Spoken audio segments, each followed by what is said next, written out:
Hi, my name is Kennedy, and just like any other 20-year-old in the middle of a global pandemic, I spend an incredible amount of time on my phone. Do you ever get those reports on your phone that show you how many hours on average you spend in a week? These reports also include the breakdown by day, which apps you used, and even how many times you picked up your phone without unlocking it. How many of these hours, if you had to guess, do you think you spend researching and understanding things that you were curious about compared to the amount of time we just spend absorbing the information and media that's put in front of us? I know that I personally spend a lot of time just reposting and liking things without ever considering how much more information I'm putting back onto the internet. I mean, that's what social media is for these days, isn't it? A way to escape and enjoy other people's lives, but also to learn and be exposed to new things. Social media is so powerful in that it connects us to so many people around the world and ideas from all over with different perspectives. It exposes us to concepts and gives us the ability to empathize in ways that the generations before us never could. There's so much power in social media, and with that power comes a lot of responsibility to ourselves and to our peers to make sure that we're using it correctly. What is social media? Well, the first network was launched in 1997 and was called 6 Degrees. This name is based on the 6 degrees of separation theory that states that every single person in the world is connected by no more than 6 degrees of separation. Initially, the idea of the network was all about connecting friends. Eventually, this website gained 3.5 million users before being bought out in the fourth year. After 6 Degrees came Friendster, which led to LinkedIn, which led to MySpace, and eventually led to Facebook. All of these names are familiar to us, but before Facebook, they had the tendency to replace one another rather than coexist. Facebook really changed the game because after that, everything seemed to skyrocket. More apps, more accounts, more people connecting with other people from all over the world. Today, most people, and our generation specifically, have more than one social media, where their circle of influence is not only vast, but largely overlapping between each platform. How do these people find one another?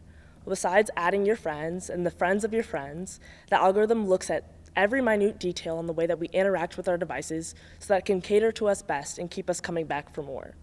The algorithm, through the way that it's built, categorizes us in ways we don't even notice, which leads to us discovering new things and things that are related to the things that we like.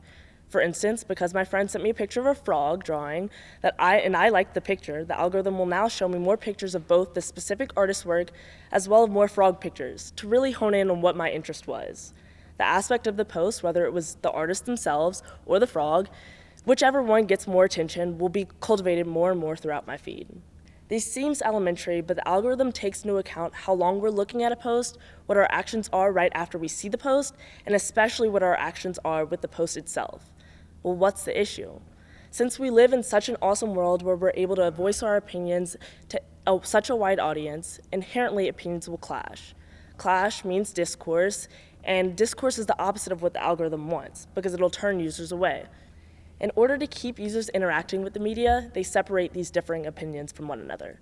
The farther one opinion is from another, the more polarized the topic gets.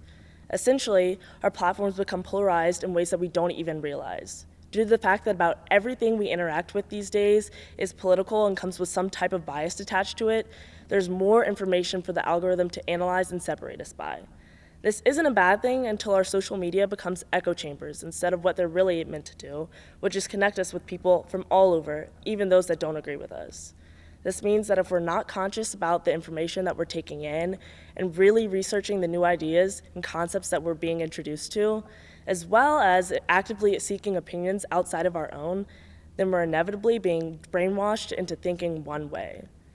Due to the fact that we can post virtually anything we want within reason, some of these opinions can be false or inflated so that they get more attention. This eventually leads to an incredibly limited and hive-minded group of people that exist in a constant circle of their own influence. And like I said before, these circles are no longer constrained to one app because we have such an availability to so many.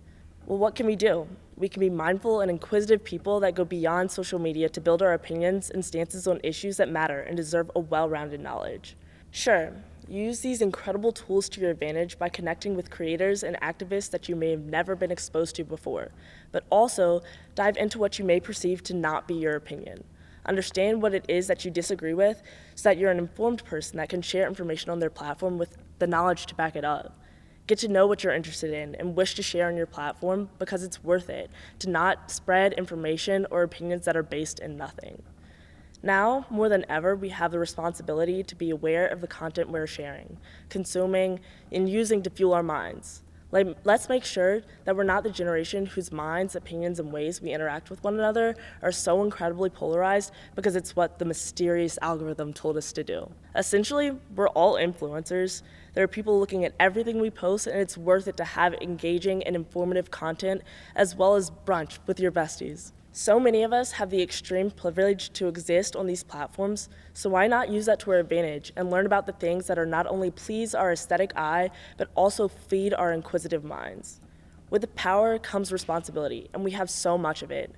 We are the change makers and leaders of today and tomorrow. And I mean, look at all the incredible things our generation is doing every single day. We owe it to ourselves to not be mindless robots that consume and regurgitate every bit of information we see.